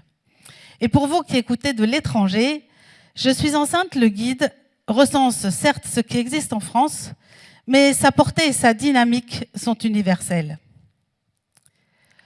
Je suis bien souvent émerveillée par l'implication et l'engagement de tous les travailleurs sociaux et des soignants qui sont engagés dans les services publics et les associations. Il y a réellement un vrai décalage entre le discours et les mesures politiques qui sont prises pour faciliter ou même encourager l'avortement et tout ce dispositif d'aide qui peuvent aider et soutenir les femmes et aussi toute l'énergie et l'amour qui sont déployés par tous ceux qui y travaillent. L'enjeu est réellement de lutter contre ce regard de fatalité qui conduit à l'avortement tellement de femmes alors que ce n'est pas leur souhait profond. Et nous avons tous notre part à prendre dans cette lutte, parfois au plus profond de nous-mêmes. Nous sommes témoins quotidiennement que la solidarité ouvre d'autres voies, que la connaissance de toutes ces aides et de ces dispositifs qui existent ouvre d'autres possibles. Pour les femmes concernées, bien sûr, mais aussi pour tout leur entourage et pour ceux qui les accueillent et qui les accompagnent. Mais ces informations sur ces aides, elles sont éparses, elles sont souvent difficiles à trouver et à rassembler, parfois même méconnues des acteurs de terrain. Depuis 15 ans et la loi de 2001, l'information à leur sujet s'est fortement dégradée et n'apparaît plus dans le dossier guide qui est remis aux femmes qui viennent se renseigner pour un éventuel IVG. Sur le site du gouvernement qui est consacré à l'IVG, il n'y en a aucune trace. Et aujourd'hui, cette information est considérée comme une entrave destinée à empêcher les femmes de faire ce qu'elles veulent et qu'elles ont le droit de faire. Point de suspension. L'idéologie qui entoure l'avortement et la défense de son droit induisent réellement un grave déni de la réalité que vivent beaucoup de femmes et qu'il est vraiment important de dénoncer. Notre responsabilité, comme déjà l'a souligné Caroline, c'est réellement d'agir pour sortir l'avortement du silence et aussi pour sortir du silence les conditions dans lesquelles peut se poser la question de la poursuite ou non d'une grossesse, mais aussi de sortir l'avortement et ce questionnement du débat idéologique dans lequel ce sujet est enfermé depuis trop longtemps. C'est pour répondre à ce manque d'information, à la nécessité d'y donner accès aux femmes qui en ont besoin, qu'Alliance Vita s'est engagée depuis 2010 dans cette action si essentielle et importante avec le guide, que je remontre une dernière fois. Je suis enceinte, le guide. Alors, que trouve-t-on dans ce guide ? Des informations générales ou spécifiques à certaines situations. Et il apporte des réponses à beaucoup de questions. Quelles sont les démarches à faire quand on est enceinte? Où s'adresser? Quelles aides financières et matérielles? Que faire si on est victime de violences? Et si on est mineur? Et si on est étudiante? Quelles aides au logement? Quelles solutions d'hébergement? Quelle couverture sociale? Quelle protection de l'emploi quand on est enceinte? Quels droits et démarches en termes de reconnaissance et d'autorité parentale selon la situation familiale dans laquelle on est? À qui s'adresser si on envisage de confier son enfant à l'adoption? Et ce guide ouvre d'autres possibles pour les personnes en situation difficile. Tellement de femmes qui s'adressent à nous sont à la recherche de solutions et d'appuis qui leur permettent d'envisager autre chose que l'avortement. Les connaître change la donne, réellement, et change aussi le regard qu'elles peuvent porter sur leur situation et sur leur avenir, et sur la vérité de ce qu'elles vivent au plus profond d'elles-mêmes. Leur permet de sortir du raisonnable, du responsable qui serait d'avorter. Tout ce dispositif aussi qui est prévu témoigne que l'on n'est pas seul à vivre et à traverser cette situation si difficile et que l'enjeu est grand pour toute notre société. Et ce n'est pas rien, ce lien qui se dit à travers les dispositifs prévus. Cela fait du bien, ça arrache d'une certaine manière à la solitude et ça ancre dans la confiance. C'est bien loin de « c'est ton choix, fais ce que tu veux, ça ne regarde que toi ». Alors, parmi ce qui existe, j'ai choisi 4 exemples que je voudrais partager avec vous ce soir. 2 exemples qui concernent des actions qui sont spécialement pour les femmes enceintes. Un service qui s'adresse aux jeunes enceintes, la plupart du temps ce sont des mineurs, qui s'appelle le Saméli. C'est vraiment un service magnifique. Il a été créé par l'association des pupilles dans l'enseignement public de Paris. Et il s'adresse à toutes les lycéennes enceintes de plus de 3 mois en Île-de-France. C'est un service d'éducation spécialisé, d'accompagnement spécialisé pour éviter le décrochage scolaire des jeunes lycéennes enceintes. Et c'est un service qui travaille dans une dynamique de lien et de réseau avec tous les services qui existent, entre l'éducation nationale, les services sociaux, les maternités, les PMI et enfin l'aide sociale à l'enfance. Et leur travail est vraiment extraordinaire. C'est un travail qui s'installe dans la durée et qui accompagne vraiment la maternité et permet que ces jeunes filles ne décrochent pas et continuent leur vie avec un bébé en étant maman. Pour les personnes malades psychiques aussi, une autre belle réalisation. Il y a une consultation spécialisée maternité et maladies psychiques qui était ouverte il y a à peu près 2 ans à l'hôpital Sainte-Anne à Paris. C'est le SICO. Et cette consultation est née du constat fait par une équipe de médecins que l'avortement, et encore plus l'avortement suggéré, voire imposé, n'est jamais une bonne solution pour la personne, mais y compris aussi pour la maladie mentale. Et que la prise en charge de grossesse chez des personnes qui sont malades psychiques et qui suivent des traitements demande une attention et un soin particulier, et que bien souvent les médecins et les équipes qui les accompagnent ne sont pas capables de leur donner et ne connaissent pas. Et que cette consultation s'adresse à la fois aux patients, aux malades, mais aussi à leurs médecins qui sont bien souvent isolés et font des prescriptions bien souvent dans la panique. 2 autres exemples que je voudrais partager avec vous, qui eux concernent toutes les femmes, pas spécialement les femmes enceintes, mais sur lesquels on peut vraiment s'appuyer quand on est enceinte. Pour les étudiantes enceintes, il y a les aides d'urgence du Crous, qui sont conséquentes, et qui sont conséquentes pour faire face à des difficultés durables. Là encore, pour l'objectif, c'est d'éviter le décrochage scolaire. Et ces difficultés durables, ça peut être la rupture familiale et la situation d'indépendance avérée. Et ça, c'est très précieux pour notre pays, parce que quand une jeune étudiante tombe enceinte, c'est vraiment souvent une menace de la famille, de lui couper les vivres. Parfois c'est mis à exécution, mais pas toujours. Mais la menace existe, nous on le voit vraiment bien souvent. Si tu gardes ton bébé, il faudra que tu te débrouilles. C'est fini les études, il faudra que tu te débrouilles. Et savoir que ça existe et que ça permet à peu près de vivre, c'est précieux. Enfin, autre dispositif et qui a été, il faut le reconnaître, une belle chose et une belle réalisation du dernier gouvernement, c'est tout le dispositif mis en place pour les femmes victimes de violences. Et là aussi, aujourd'hui, le harcèlement et les menaces pour forcer une femme à avorter sont reconnus comme des violences, et on peut s'appuyer sur tout ce dispositif d'aide pour se faire aider dans ces cas-là.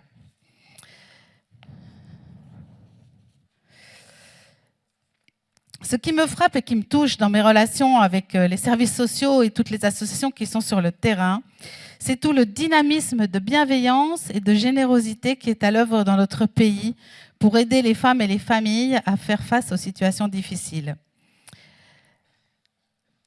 C'est aussi le fait que ce guide, s'il est le fruit de notre travail, tout ce qui est mentionné, c'est bien l'œuvre de notre société tout entière, sans oublier l'État et le législateur.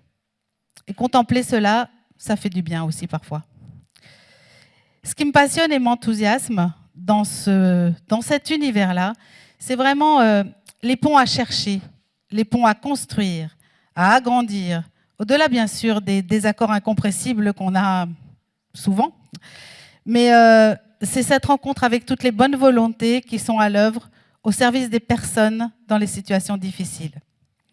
Pour finir, je voudrais partager avec vous les résultats d'une étude sur la grossesse et la précarité, qui ont été présentés en juin à la journée scientifique La grossesse à l'épreuve de la précarité et aux rencontres Solipam en décembre 2016, qui s'occupe de ces questions-là.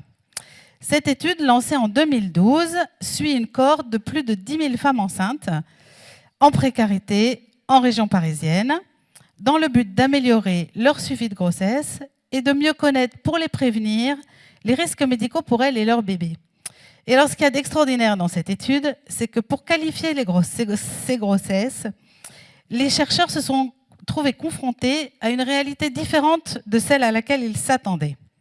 La distinction entre grossesse désirée et grossesse non désirée, dont nous a parlé Caroline, ne permettait pas de rendre compte de ce qui était vécu par ces femmes si démunies. et il leur a fallu affiner leur grille d'analyse. Ils se sont aperçus parmi toutes ces femmes, 50% vivaient des grossesses qui étaient imprévues. Mais parmi ces grossesses imprévues, il n'y en avait que 6% qui étaient des grossesses non désirées. Et les autres, ce qui les a le mieux qualifiées, ça a été le terme de grossesse inattendue. Inattendue, mais accueillie et devenue désirée. Et ce regard de nos chercheurs sur les grossesses imprévues, qualifiées de non désirées, naît de l'attention portée aux femmes les plus pauvres et les plus démunies, ouvre un nouveau chemin pour toutes les femmes. Le non désiré, le non programmé, l'imprévu n'ont peut-être pas de place ni beaucoup de chance, mais l'inattendu, c'est toute une autre histoire. En conclusion, Je suis enceinte, le guide vient combler une défaillance de l'État et répondre à un vrai besoin. Et tous les contacts qui ont permis l'élaboration de ce guide nous montrent que la vraie biopolitique, c'est d'être au plus près des réalités humaines, dans une relation avec les personnes, meilleur rempart contre les risques d'une politique animée par une vision idéologique et normative. Alliance Vita et SOS Bébé vont continuer cette mission, associée à celle du développement de notre service d'écoute. Mais vous aussi, chacun de nous, nous pouvons en être acteurs en diffusant ce regard qui rend possible ce qui paraît impossible, de l'imprévu non désiré à l'inattendu, parce que toute vie est un mystère précieux et que l'avenir n'est jamais écrit d'avance.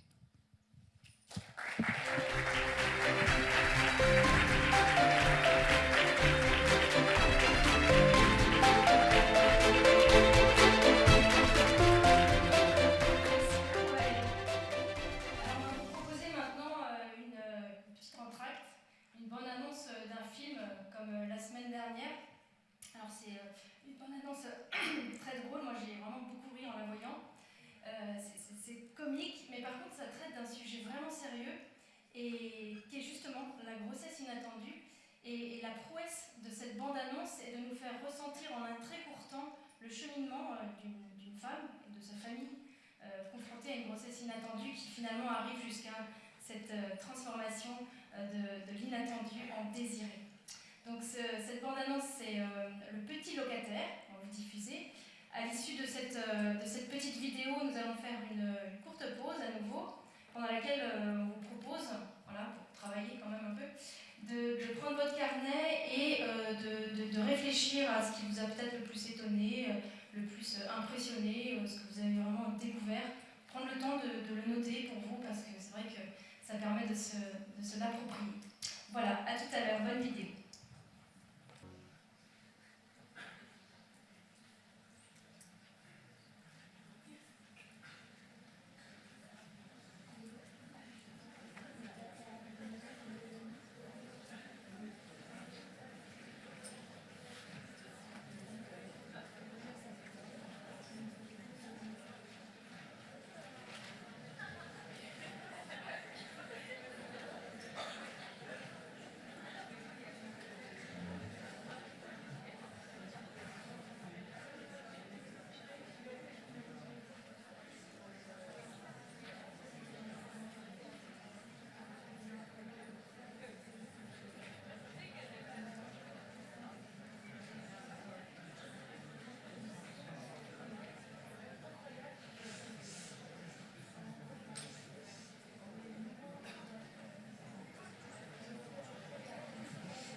Faut que je parle plus fort. Vous m'entendez là? Faites votre pause.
anténatale depuis même la conception.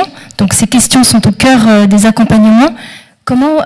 Pourquoi vous êtes allé sur ce chemin de toute la vie anténatale? Pourquoi? Parce que notre vie commence à la première seconde de la conception.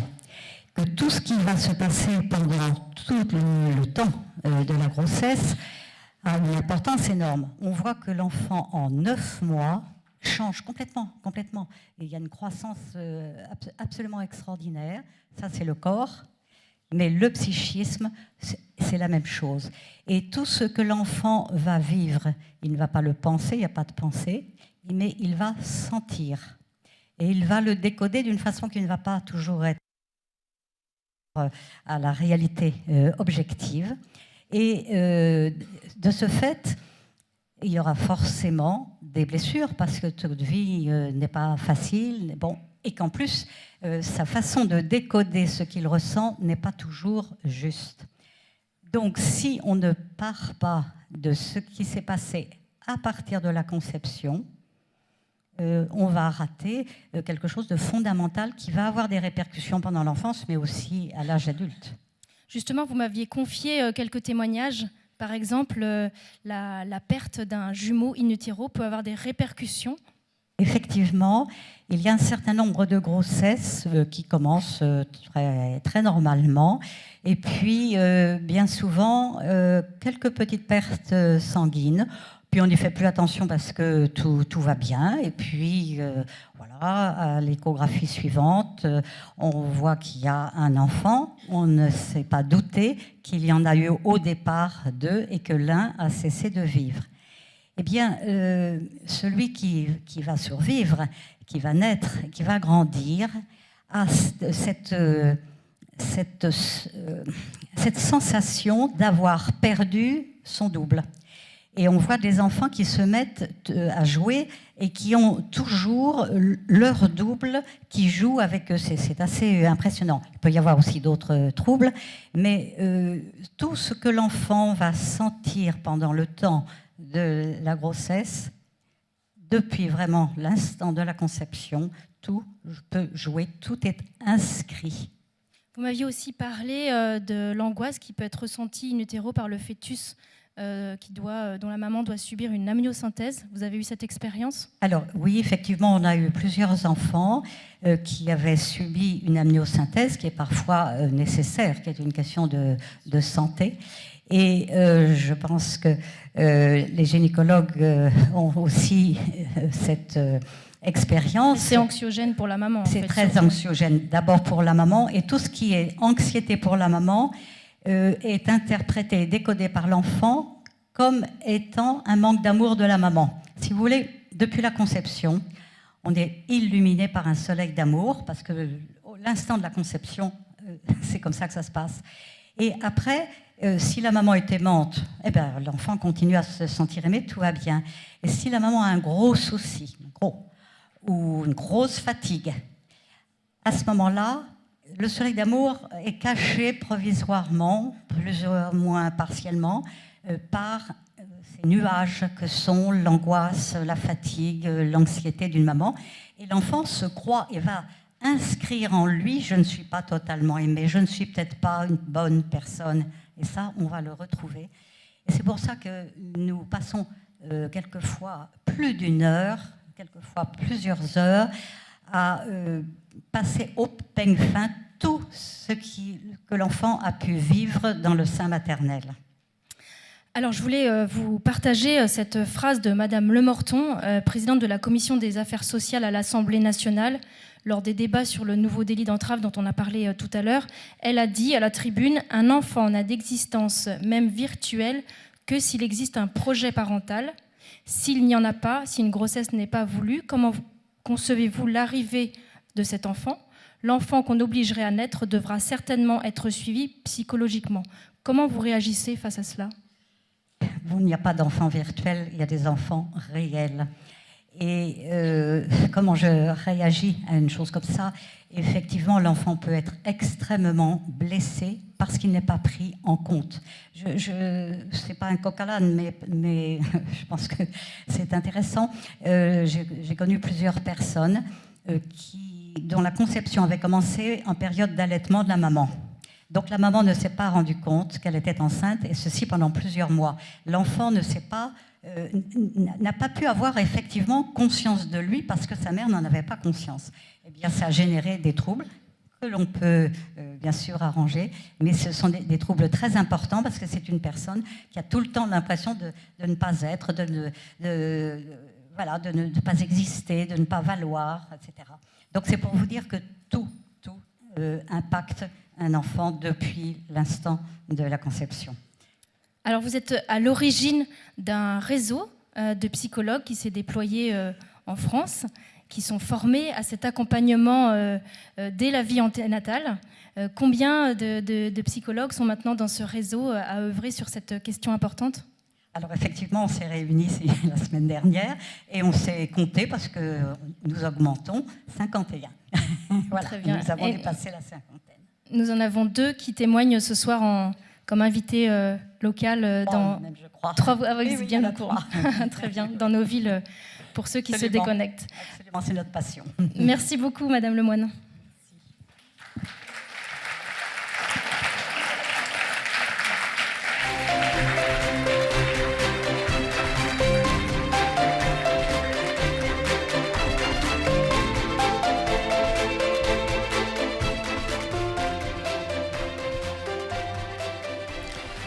Voilà, comme Blanche ne peut pas se lancer elle-même, c'est à moi qu'incombe la charge de lui demander de venir.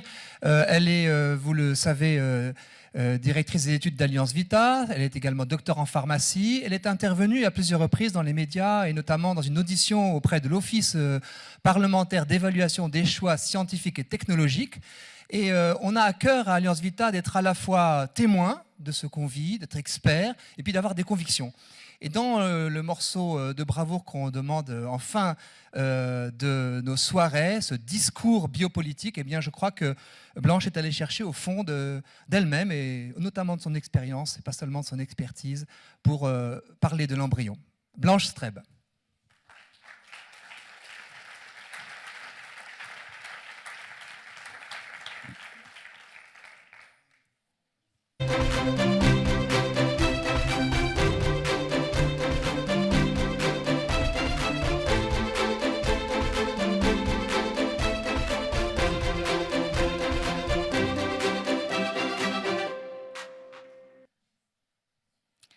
Chers amis, regardons ensemble défiler nos vies à l'envers. Non pas comme si nous allions mourir, mais comme si nous étions sur le point de commencer notre vie. Où chacun de nous, nous nous retrouvons à l'instant même.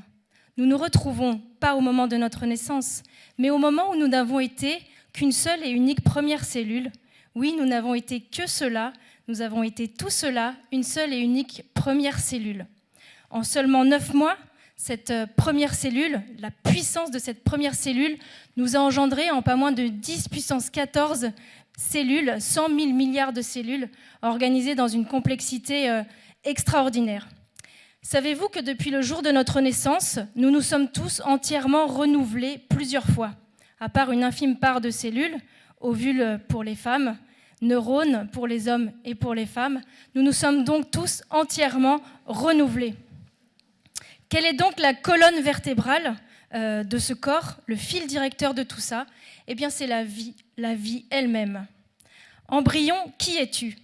Tu es doué depuis la première cellule de ce principe de vie qui m'anime aujourd'hui, encore aujourd'hui, et qui ne me quittera qu'à mon dernier souffle. Embryon, qui es-tu? Tu es celui dont on ignore l'existence, celui qu'on pleure dans une fausse couche, qui bien souvent n'a de faux que le nom, car pour beaucoup de pères et de mères, tu es un vrai deuil. Embryon, qui es-tu? Plus petit encore que le point positif d'un test de grossesse, tu es celui qui chamboule de joie ceux qui t'espèrent. Embryon, qui es-tu? Tu es celui qu'on veut à tout prix, tu es celui qu'on veut, mais pas à n'importe quel prix. Tu es celui qui n'existe pas, mais qui déjà fait l'objet d'un contrat, de clauses et d'un prix dans le cas des GPA. Tu es celui que trop souvent on ne veut pas. Tu es celui dont le développement reprend même après 20 ans dans une pipette à moins 196 degrés.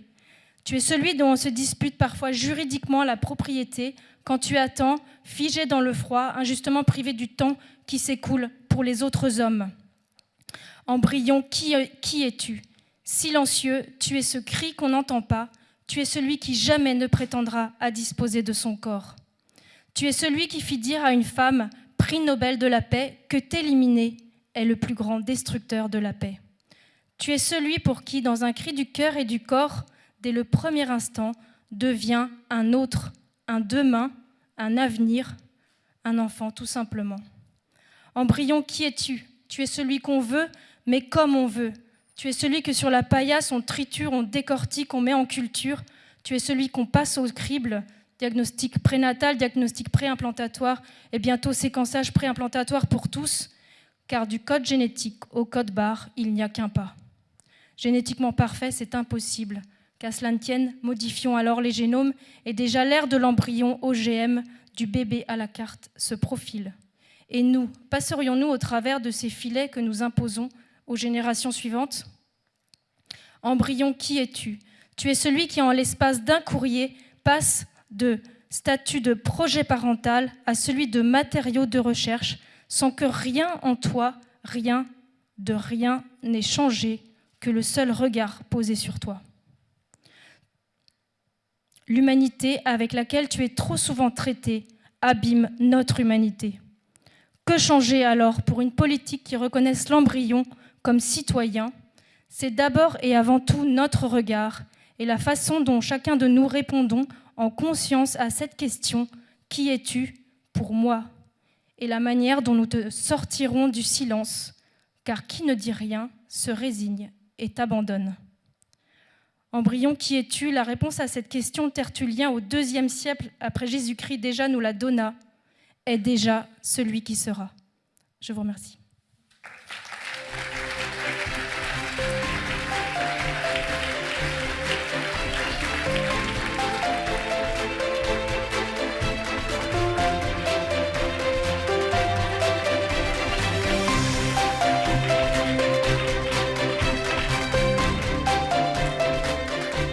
Alors est venu le temps où nous allons saluer les villes qui vont se déconnecter pour accueillir leurs témoins locaux.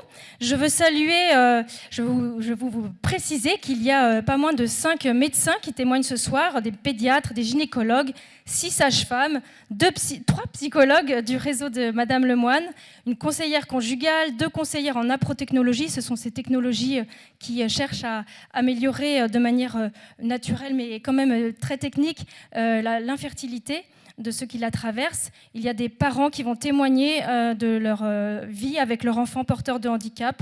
Beaucoup de témoignages de parents qui ont vécu un deuil anténatal, des parents adoptifs d'enfants handicapés ou d'enfants nés sous X, des personnes engagées dans l'association Agapa, qui est une association qui accompagne les couples qui vivent le deuil anténatal, une personne de l'antenne Marthe et Marie, des colocations solidaires avec les femmes enceintes en difficulté, également un docteur en droit, ancien membre du comité international de bioéthique de l'UNESCO, et enfin l'association Emmanuel, une association qui organise l'adoption d'enfants porteurs de trisomie. Voilà, avant de quitter les villes qui vont se déconnecter, nous avons une question à vous proposer pour un travail d'appropriation, parce qu'on pense qu'il est important à un moment de prendre son papier et son crayon pour travailler ces sujets.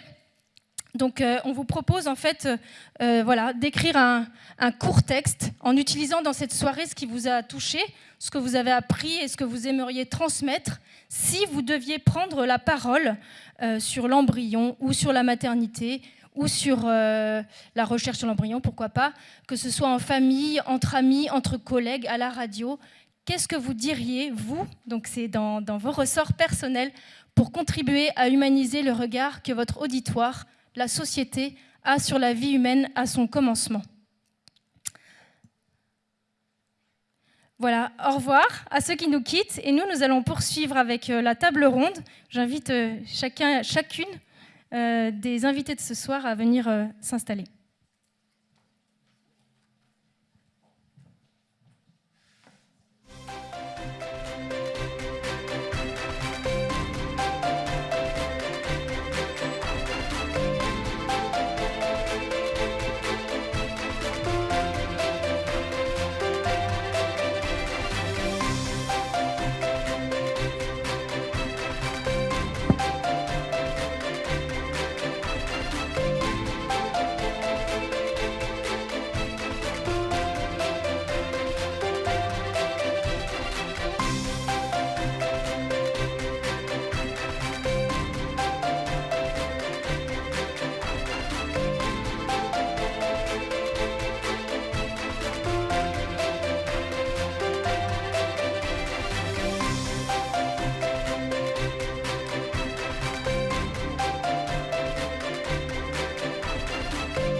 J'ai reçu un énorme paquet de questions.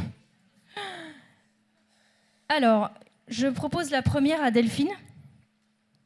Une question de Lille. À partir de combien de mois de grossesse un fœtus est-il viable ? Alors, la viabilité, l'OMS l'avait définie comme étant 22 semaines d'aménorrhée, 20 semaines de grossesse.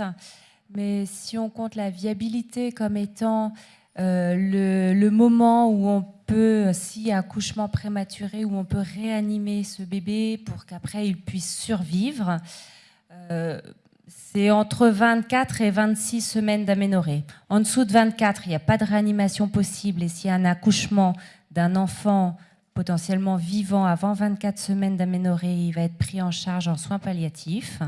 Après 26 semaines d'aménorrhée, on va tout faire pour cet enfant. Entre 24 et 26, c'est la zone un peu grise où là, c'est un peu au cas par cas. Une question pour Aude, une question qui nous vient de Marseille, mais j'ai vu que Lille posait à peu près la même. Y a-t-il un ou plusieurs pays qui ont donné un statut juridique à l'embryon humain ? Bon, alors déjà, ça, je ne sais pas. Mais à vrai dire, tous les pays ont donné un statut à l'embryon. Parce que dès lors que la loi pose une règle applicable à l'embryon, déjà, ça lui confère un statut. Le statut, c'est un ensemble de règles qui dit comment l'embryon doit être traité. Donc normalement, ce statut est censé découler de la nature de l'embryon. Parce que comment imaginer prendre des règles opportunes si on ne sait même pas de quoi on parle ou de qui on parle ? Donc à vrai dire, quand je dis que l'embryon n'a pas de statut, c'est parce que ce statut est tellement incohérent qu'il ne débouche pas sur quelque chose. Enfin, il ne permet pas de savoir comment est-ce que la loi envisage l'embryon, et la loi ne le sait pas, et même ce qui est très problématique. Mais à ma connaissance, je ne connais pas d'État qui se soit prononcé directement, mais la loi française, elle s'est prononcée indirectement. La simple loi sur l'avortement nous dit que la loi garantit le respect de tout être humain dès le commencement de sa vie. Il peut être porté atteinte à ce principe que dans les cas suivants. Les cas suivants, c'est tous les cas d'IVG. Donc ça veut dire que l'intéressé était concerné par le principe du respect de tout être humain dès le commencement de sa vie. Donc en fait, la loi française dit c'est un être humain. Donc des législations qui disent que l'embryon est un être humain, il y en a. Le problème, c'est qu'on affirme des principes, comme on l'avait dit pour la dignité, mais on ne veut pas en tirer des conséquences qui nous dérangent. Donc oui, il y a des statuts, mais le statut qui soit vraiment cohérent et qui découle de la nature de l'embryon, ça, je ne sais pas. Alors, une question pour Caroline et Valérie sur le délit d'entrave numérique. Qu'est-ce que risquent les différentes associations, comme nous, comme d'autres, si la loi s'appliquait, cette loi de délit d'entrave ? Et voilà. Alors d'abord, déjà symboliquement, c'est extrêmement grave pour notre pays et par rapport à la liberté d'expression. Et d'ailleurs, il y a beaucoup de médias et des médias de gauche comme Charlie Hebdo, Libération, Le Monde, qui se sont alarmés de ce délit d'entrave. Après, il s'agit de délits d'entrave numériques sur Internet. Alors le droit sur Internet, je pense que ça va quand même être, dans beaucoup de cas, difficile à appliquer. Mais, et on le remarque déjà dans notre service d'écoute, on a eu des testings, des gens qui sont mis à nous écouter. On le voit aussi au niveau, on a des appels à Vita, par exemple, une infirmière qui voyait une femme qui pleurait, qui a posé des questions à la femme, qui a dit, oui, qui était angoissée parce qu'elle avait avorté. Et elle a été convoquée par son hôpital avec menacée de blâme parce qu'elle avait osé poser des questions et proposer autre chose à la femme qu'elle voyait en détresse, tout simplement. Et donc, ça nous paralyse la société par rapport à toute parole qui pourrait simplement poser des questions sur la détresse d'une femme qui est mal. Et donc ça va vraiment dans le mauvais sens. Et je pense que nous battrons pour faire entendre une autre voix et justement sortir l'avortement et les conditions de l'avortement du silence. Parce qu'on voit bien, avant même que cette loi existe, la confusion et l'effet qu'elle fait dépassent et débordent même le champ prévu de son application. Parce qu'on parle de délit d'entrave dans le but d'empêcher ou de dissuader ou de fournir une information faussée. Mais vous voyez, dans notre service d'écoute, on voit bien que les questions n'arrivent pas comme ça. C'est bien souvent, je suis enceinte, que faire ? Je suis enceinte, quelles aides peuvent exister pour m'aider ? C'est bien d'autres entrées. Et c'est ça qui est vraiment grave. Une loi, elle devrait avoir vraiment le souci d'être bonne, de pouvoir être applicable. Et cette loi, comme sur le délit d'entrave, je me demande vraiment comment elle pourra être applicable. On a fait d'ailleurs un recours à Vita contre le site du gouvernement, où il y en a un gynécologue qui affirme très péremptoirement que l'IVG ne laisse pas de séquelles psychologiques à long terme. Et donc, nous, on constate que pour certaines femmes, je ne dis pas pour toutes les femmes, mais il y en a qui peuvent avoir des séquelles psychologiques à long terme. Et c'est une désinformation. Et donc, on a décidé vraiment de réagir. Une question de Valence pour Delphine. Comment aider, consoler dans le temps une maman qui a fait une fausse couche? Comment se préparer à une nouvelle grossesse en toute sécurité? C'est vrai que les fausses couches, notamment précoces, sont très fréquentes. Et je demanderai à Madame Lemoine de compléter cette question dans le cas où une nouvelle grossesse se présente après une fausse couche. Voilà, ce que ça peut entraîner. Déjà, d'un point de vue médical, une fausse couche du premier trimestre, ce qu'on appelle une fausse couche précoce ou une fausse couche tardive, c'est pas du tout pareil. Donc, pour l'accompagner d'un point de vue médical pur, ça va complètement dépendre de la fausse couche dont on parle.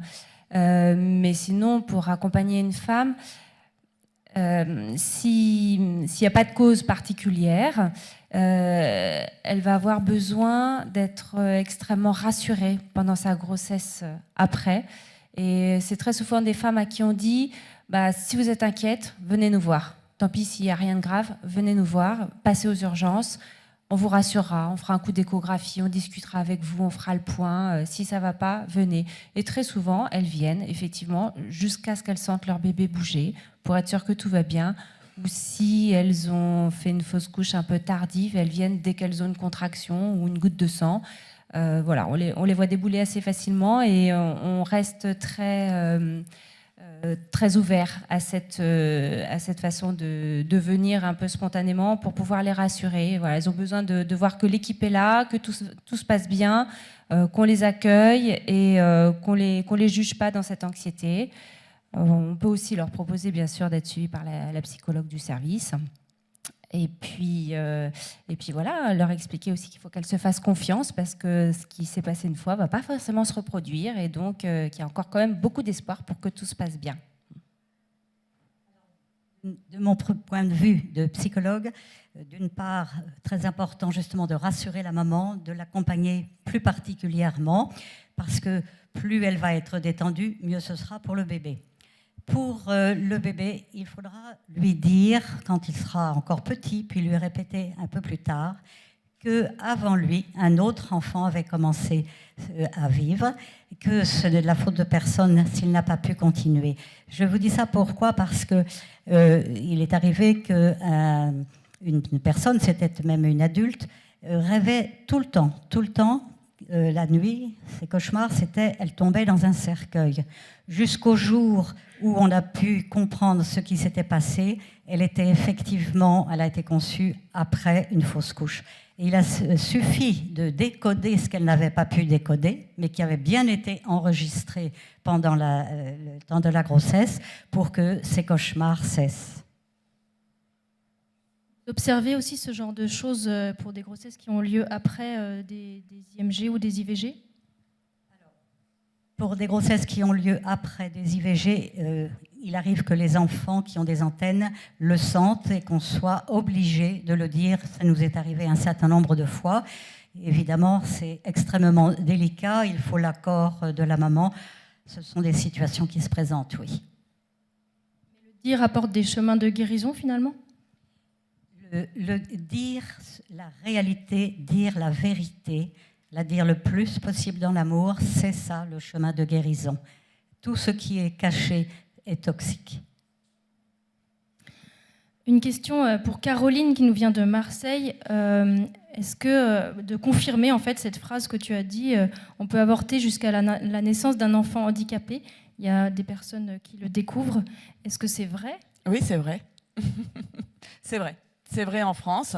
Et il y a chaque année, puisqu'il y a les statistiques sur l'avortement qui sont données par les interruptions médicales de grossesse, il y a un certain nombre de grossesses qui sont interrompues, comme ils disent, au 8e mois et 9e mois. Je confirme. Tant qu'il n'est pas né, autant l'infanticide n'est pas possible après la naissance, autant le féticide en anténatal est possible. Donc tant qu'il n'est pas né, tant qu'il est dans le ventre de sa mère, quel que soit le terme, on peut faire une interruption médicale de grossesse quand il y a un souci de handicap pour l'enfant. Je me souviens, à la télévision, il y avait une émission sur cette question, et c'était des parents qui avaient découvert que leur enfant était atteint de nanisme, donc il allait être... il y avait une consultation, puisque quand même dans ces cas-là, il y a une consultation avec plusieurs médecins, etc. Et jusqu'au bout, les parents ont hésité et il y a eu des conseils, etc. Et puis finalement, ils ont opté. Et c'était assez douloureux. Hein. Ils ont opté pour l'avortement. Aude, une question de Lille. À partir de quand l'inscription au livret de famille d'un embryon né sans vie est possible ? Bon, la Cour de cassation a jugé qu'il n'y avait pas de date limite, qu'on pouvait inscrire un enfant né sans vie. Il y avait des circulaires à l'époque qui reprenaient les critères de l'OMS et 22 semaines d'aménorrhée. Et donc la Cour de cassation a estimé que cette circulaire ajoutait à la loi. Donc la loi ne pose pas de seuil minimum. Donc selon la Cour de cassation, on pouvait inscrire à l'état civil un enfant, quelle que soit la durée de la gestation. Alors là, le gouvernement a paniqué. Ils sont cru obligés d'adopter des décrets avec des annexes qui, en fait, on peut obtenir un acte d'enfant sans vie si on fournit un certificat d'accouchement. Ce qui se comprend d'une certaine manière qu'il ne faudrait pas non plus qu'on déclare des grossesses imaginaires, encore que je ne sais pas si ça bouleverserait le cours du monde, mais enfin, bon. Mais du coup, via ce certificat d'accouchement, on réintroduit finalement un seuil minimum et l'indication qui est donnée l'indication qui est donnée de mémoire, c'est entre... Oui, mais en réalité, ça n'interdit pas à un médecin c'est indicatif, ça n'interdit pas à un médecin de délivrer un certificat d'accouchement pour un fœtus plus jeune. Cela dit, il faut savoir raison garder, c'est qu'en réalité, on n'a pas vu l'état civil assailli de demandes de parents qui demandaient l'inscription à l'état civil d'embryons très jeunes. Parce qu'en réalité, ces fausses couches-là se vivent dans l'intimité des familles et le bon sens, et comme l'a dit en son temps la Cour de cassation, l'intimité des gens et la pudeur publique se chargent elles-mêmes de fixer un seuil. Mais enfin, c'est selon la façon dont chacun ressent la situation, on peut demander un acte d'enfant sans vie, en théorie, pour n'importe quel embryon. J'ai deux questions qui se recoupent un petit peu, du coup, pour Delphine, vous pouvez compléter. Sur l'objection de conscience pour les gynécologues et pour les sages-femmes, parce qu'il y a certainement des étudiants qui nous suivent. Est-ce qu'on peut devenir gynécologue aujourd'hui tout en respectant l'embryon ? Et une complément de question sur lorsqu'on est externe en stage obligatoire de gynéco en 4e année, est-ce qu'on peut refuser de participer aux IVG qui sont proposés aux étudiants ? J'espère qu'on peut encore devenir gynéco en respectant la vie. Ce serait dommage sinon. Normalement, oui. Après, il y a certaines sous-spécialités à l'intérieur de la gynéco qu'il est difficile de faire si on veut vraiment respecter la vie. Si on s'oriente plus dans le diagnostic prénatal, on fera des interruptions médicales de grossesse en permanence. Donc, ce n'est pas très logique de suivre cette voie-là. Mais pour faire de la gynécologie générale, j'ai envie de dire oui, normalement oui. La difficulté, effectivement, c'est pendant les études, pendant l'internat. Donc il y a des stages obligatoires un petit peu dans plein de services différents. Et là, tout dépend de la ville dans laquelle on est, tout dépend des équipes qui sont là. Sur Paris, il y a énormément d'hôpitaux différents, donc énormément de services différents. Les gens sont assez anonymes et finalement, ça pose globalement pas trop de problèmes. D'autant que, pour l'instant en tout cas, la loi autorise encore à ce que les personnels de santé qui ne souhaitent pas participer aux IVG n'y participent pas. Donc, normalement, c'est possible. Après, il peut toujours y avoir des gynécologues qui fassent des pressions sur les externes ou les internes pour qu'ils participent, mais ils ont tout à fait le droit de refuser. Dans notre expérience par rapport aux étudiants, tu as posé la question sur les étudiants n'ont pas de clause de conscience. Et souvent, on est appelé, nous, à Vita, par des étudiants en médecine ou des sages-femmes, etc., qui ne veulent pas participer à l'avortement et qui nous demandent comment faire. Donc, notre ancien président, qui est notre conseiller médical, Xavier Mirabel, en conseille beaucoup et les prépare intérieurement pour qu'ils puissent présenter leur refus de manière à ce que ce soit audible par les médecins. Mais c'est un travail que nous faisons à Vita, s'il y en a qui ont besoin. Merci beaucoup Aude, Caroline, Valérie, Delphine, Bernadette. Bonne soirée à tous. On va maintenant se quitter et on se retrouve la semaine prochaine pour notre 3e séquence de formation, cette fois sur la famille politique. Merci et bonne soirée à tous.